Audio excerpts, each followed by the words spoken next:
Graça e paz a todos. Eu quero compartilhar um texto da Palavra de Deus que está em Mateus capítulo 18.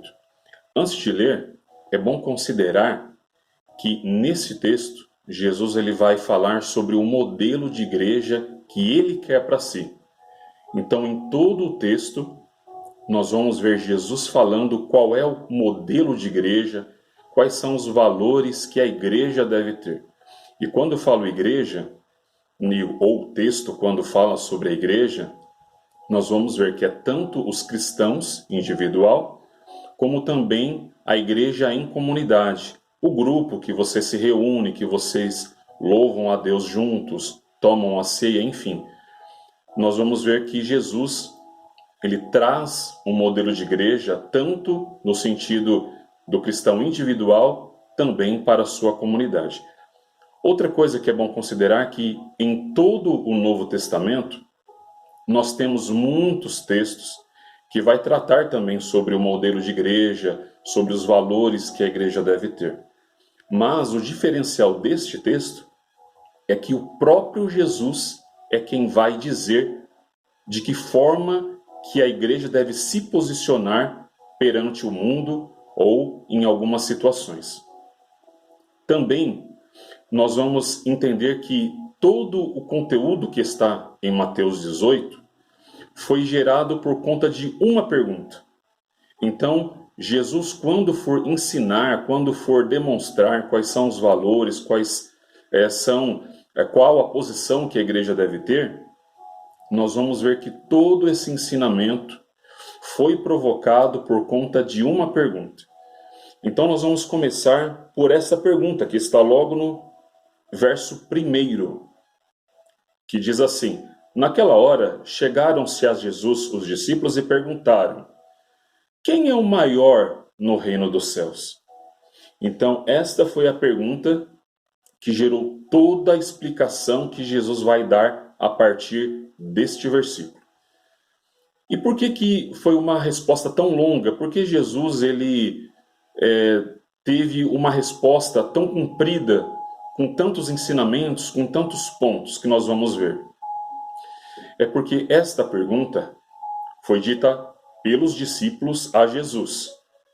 Os discípulos, eles foram os primeiros crentes, a base da igreja, a coluna da igreja, tanto que dizemos que a igreja ela é fundamentada na doutrina dos apóstolos, que aqui, como discípulos, depois da ascensão de Cristo, se tornaram apóstolos e foram os que ensinaram, que direcionaram os primeiros crentes e a igreja. Então, a resposta de Jesus, se Jesus não respondesse, ou se Jesus respondesse de uma maneira pouco compreensiva, talvez hoje a igreja não existiria. Então, nesta pergunta, nós já vimos que algumas coisas já começam a ser reveladas que se passava no coração dos discípulos. Por exemplo, quando os discípulos talvez já tinham discutido isso antes, talvez os discípulos discutiam a questão de quem deles seria o mais importante no céu, e talvez essa preocupação foram até Jesus e perguntaram a Jesus qual deles seria o mais importante, ou o que fazer para ser importante no céu, quem seria importante no reino dos céus. Isso revela para nós não só uma preocupação de saber quem é importante no céu, mas revela uma coisa chamada orgulho, vaidade, orgulho, soberba.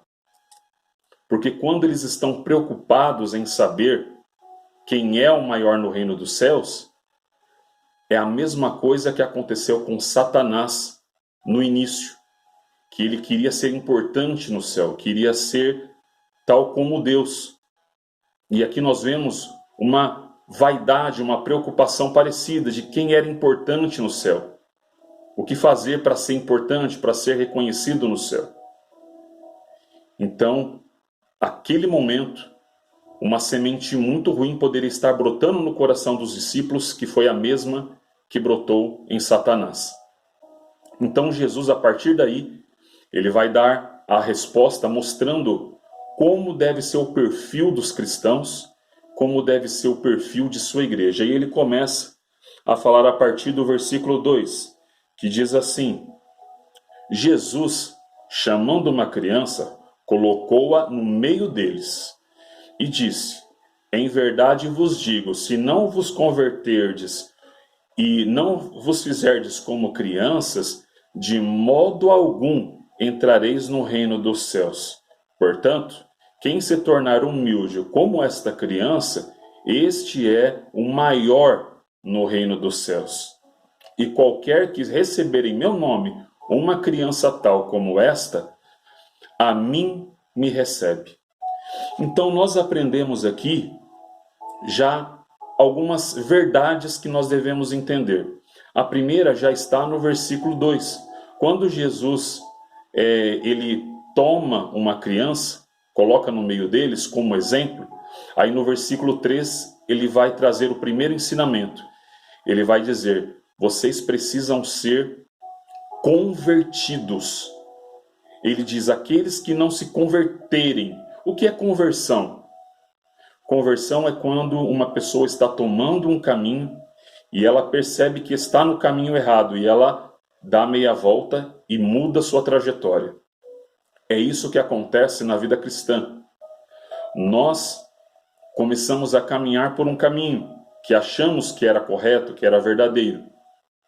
Mas o Espírito Santo de Deus nos convenceu que aquele caminho não era o verdadeiro, que Jesus é o caminho. E aí o que fizemos? Convertemos, mudamos de direção. Nós deixamos o caminho que estávamos seguindo para seguir Jesus, o caminho. Isso é conversão. E a primeira coisa que Jesus nos ensina aqui: o que eu faço para ser reconhecido no céu? Primeiro, se converter. Não tem como eu ser um cidadão do céu, não tem como eu ser reconhecido no céu se eu ando ainda nas mesmas práticas deste mundo, no mesmo caminho, no mesmo curso que eu sempre andei na minha vida, como uma pessoa que não conhece a Cristo. Pois uma pessoa que conhece a Cristo, ela tem que mudar o seu caminho, ela tem que ter uma vida diferente. Ela vive, ela deixa a sua vida para assumir a vida de Cristo. Por isso é chamado de cristão. É aquele que assume a vida de Cristo. Ainda no versículo 3, outra coisa que Jesus nos ensina, que ele diz que nós devemos ser como uma criança. Note que Jesus não diz que nós devemos ser uma criança. Jesus ele não diz que nós devemos ser criança, mas ele diz como uma criança. Esse como está apontando para algumas características que uma criança tem. E quais são uma dessas características? São muitas, mas algumas delas, por exemplo, a dependência dos seus pais. Uma criança ela é dependente para comer, para vestir, para a hora de dormir, para a hora de acordar. A criança ela tem dependência para tomar banho. A criança ela tem dependência para tudo. Ela depende extremamente, totalmente de seus pais. E é isso que Jesus, uma dessas características que Jesus nos ensina, que nós devemos ser como crianças, ou seja, depender inteiramente do nosso Pai, que é Deus. Outra característica da criança é a simplicidade, a facilidade do perdão. A criança ela se ira por um momento, mas logo ela não guarda mágoa, logo está com sua vida natural, com sua vida normal. Ela não é abalada sentimentalmente. A criança ela não tem esse problema com com a questão da falta do perdão, com a questão do perdão. Ela pode se irar, mas logo ela volta a brincar, logo ela volta à sua vida comum. E outras características mais que nós podemos aprender com uma criança, com as características de uma criança. Não ser uma criança, mas aprender com como uma criança se comporta. Outra coisa que nós aprendemos no versículo 4 é que Jesus fala que nós devemos ser humildes. Aquele que não for humilde como a criança. E o que é humildade? A humildade é quando eu descentralizo, eu tiro de mim o foco. Quando eu descentralizo o foco que está em mim e coloco o foco em Jesus. Quando eu tiro de mim as atenções e Jesus começa a aparecer. Isso é humildade. Quando alguém diz, puxa, como você canta bem, glória a Deus, louvado seja Deus. Como você prega bem, glórias seja dada a Deus, louvado seja Deus. Ou seja, tudo que quer colocar você em destaque, em foco, você como cristão humilde, você sabe que quem deve brilhar e aparecer é Jesus. Ele deve aparecer em você, através de você, através das suas atitudes, através da sua palavra. Quem tem que aparecer é Jesus. Isso é humildade. É reconhecer a sua limitação, a sua fraqueza, a sua dependência de Deus e reconhecer a soberania, o poder de Deus atuando em você. Isso é humildade. E a outra coisa que Jesus ensina no versículo 5 é quando nós recebemos uma criança. E, de repente, podemos ter aqui dois sentidos. Tanto o sentido de receber um cristão, de receber alguém, como Jesus mesmo disse em Mateus 10, que nós devemos receber um profeta em caráter de profeta, que nós seríamos galardoados por isso, recompensados por isso. Mas também nós reconhecermos uma criança como alguém que também precisa de nosso amor, uma criança que também precisa de nossa atenção, de nossos cuidados. Ou seja, amar o próximo. Isso também nos faz ser reconhecidos por Deus no céu. E agora, a partir desses versículos, a partir aqui do versículo 5, Jesus agora vai falar dos pequeninos, mas agora ele não vai falar de criança. Ele já não vai mais usar a criança como o seu exemplo. Quando nós ouvirmos agora, a partir de agora, do versículo 6, nós ouvirmos a palavra pequeninos, nós não vamos agora lembrar de uma criança, mas agora Jesus está falando de sua igreja, de seus pequeninos. E nós vamos ver isso por conta do contexto. Então agora, no versículo 6, Jesus já não toma mais uma criança como exemplo, e agora são os cristãos. Jesus começa a falar dos cristãos. E olha o que ele diz no versículo 6. Mas qualquer que fizer tropeçar um desses pequeninos que crê em mim, melhor lhe fora que pendurasse no pescoço uma pedra de moinho e se submergisse na profundeza do mar. Então, a partir de agora, nesse segundo bloco de ensinamento de Jesus, Jesus ele vai falar agora, a partir deste versículo até o versículo 9, Jesus ele vai falar sobre tropeço, sobre fazer os seus pequeninos, os seus filhos tropeçarem. E o que é tropeço? O que significa tropeçar? Tropeço é todo aquele impedimento, aquelas barreiras que são às vezes pequenas. São pequenos às vezes, pequenas barreiras, mas que impede a caminhada, que faz com que a pessoa atrase a sua caminhada. Então imagine a igreja, os cristãos caminhando, andando, seguindo para um objetivo, e aí nesse percurso, nesse caminho, nessa caminhada cristã, existem coisas, pessoas que vão impedindo essa caminhada, ou que vão dificultando essa caminhada, porque ao longo da caminhada as pessoas vão tropeçando, vão caindo, vão levantando, vão tendo dificuldade de seguir em frente no seu objetivo. Isso são tropeços. E tropeços podem ser muitas coisas, como escândalos, intrigas, divisões, fofocas. Muitas coisas podem ser escândalo para a igreja. Escândalos que são provocados tanto por pessoas não cristãs, que atrapalham a igreja de prosseguir, que dificultam o crescimento da igreja.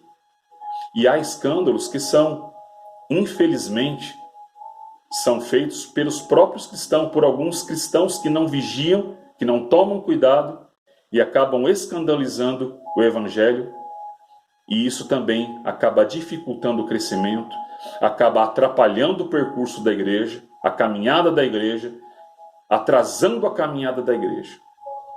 E Jesus diz aqui, no versículo 6, que melhor fosse com que essa pessoa pendurasse uma pedra pesada em seu pescoço, uma pedra de moinho, como diz o texto, e mergulhasse na profundeza do mar. O que Jesus está dizendo aqui não é que essa pessoa se mate, tire a própria vida. O que Jesus está dizendo aqui que aquele que impede a caminhada da igreja, aquele que dificulta a caminhada da igreja, aquele que atrapalha o crescimento da igreja, que escandaliza de alguma forma a igreja, a morte para essa pessoa é menos dolorosa do que o juízo. É isso que Jesus está dizendo aqui. Que para essa pessoa, a morte é menos dolorosa do que o juízo. Se a morte é ruim, se a morte traz dor, traz sofrimento, para uma pessoa que escandaliza a igreja, que dificulta a caminhada da igreja, para essa pessoa o sofrimento é bem maior. E Jesus continua aqui no verso 7. Ele ainda falando sobre isso, ele ainda diz: ai do mundo por causa dos tropeços. Aí Jesus ele completa que ai do mundo por causa dos tropeços, pois é inevitável que venham, mas ai do homem do qual venham esses tropeços. Ou seja, ai daquele, é inevitável que os tropeços venham, é inevitável que os escândalos aconteçam, mas Jesus diz, ai daquele que provoca esses escândalos, ai daquele, Jesus diz um ai daqueles que dificultam o crescimento, a caminhada da igreja. E aí Jesus ele vai falar, no próximo versículo, no versículo 8 e 9, Jesus vai falar da questão do tropeço, da questão de pessoas ou coisas que dificultam, que escandalizam, que atrapalham o crescimento da igreja. E ele vai dizer aqui o seguinte, no versículo 8. Se, pois, a tua mão ou o teu pé te fizer tropeçar, corta-o, lança-o de ti. Melhor é entrar na vida aleijado ou coxo do que, tendo duas mãos ou dois pés, ser lançado no fogo eterno. E o versículo 9. E se teu olho te fizer tropeçar, arranca-o e lança-o diante de ti. Melhor te é entrar na vida com um só olho do que ter dois olhos e ser lançado no inferno de fogo. O que Jesus está dizendo aqui?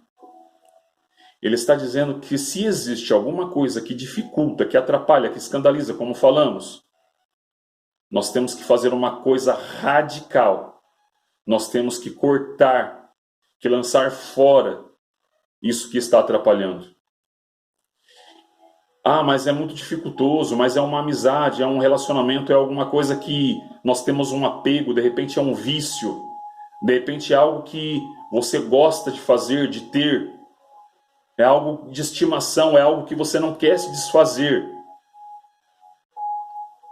Agora imagina que o exemplo que Jesus deu, se você está achando que é difícil, que é doloroso largar esse vício, largar esse costume, ou de repente romper essa amizade com essa pessoa que ao invés de te edificar, te atrapalha, ao invés de te ajudar, tenta te afastar do caminho do Senhor. Se é difícil isso, Jesus ele coloca, ele demonstra essa dificuldade, falando, olha, se a tua mão ou o teu pé te escandalizar, arranca. Imagina a dor que é arrancar uma mão ou um pé, ou como diz o verso 9, arrancar um olho. Imagine a dor que é arrancar um membro do corpo. Se é doloroso fazer arrancar um membro do corpo, mas é necessário por conta do escândalo, é o que Jesus está dizendo. Isso que está atrapalhando o crescimento da igreja, isso que está atrapalhando o percurso da igreja, que está trazendo escândalo para a igreja, é necessário que seja cortado, é necessário que seja lançado longe, lançado fora. E aí Jesus completa, porque é melhor que nós tenhamos esses relacionamentos, essa relação cortada, ou esse vício lançado fora, e você alcance a vida eterna, do que você, mesmo assim, querer ainda sustentar esse vício, ou essa mania, ou essa relação, ou enfim, isso que dificulta o crescimento da igreja, e ser condenado. Então, o que Jesus está nos ensinando aqui é a amputação, é realmente ter uma posição de lançar fora tudo que dificulta, que atrapalha o crescimento da igreja e que escandaliza a igreja. É difícil, mas é necessário que nós tenhamos uma posição. Então, quando nós olhamos esse texto aqui até agora, nós temos visto que nós temos que, diante do mundo, nós temos que assumir uma posição. Nós vimos o que fazer para ser grande no reino do céu. O que fazer? Nós vimos os primeiros pontos do primeiro bloco até o versículo 5, e do versículo 6 até o versículo 9, nós vimos a questão do escândalo. Na segunda parte dessa mensagem, nós vamos agora tratar a partir do versículo 10. Então, ouça essa mensagem e vamos aprender juntos qual é o modelo de igreja que Jesus espera. Qual é o modelo que Jesus quer que tenhamos? Qual a forma que devemos nos posicionar diante do mundo e das dificuldades? Que Deus abençoe a sua vida, que o Senhor te abençoe e te guarde, faça resplandecer o seu rosto sobre ti e tenha misericórdia de ti. Que o Senhor sobre ti levante o seu rosto e te dê a paz. Deus abençoe a sua vida em nome de Jesus.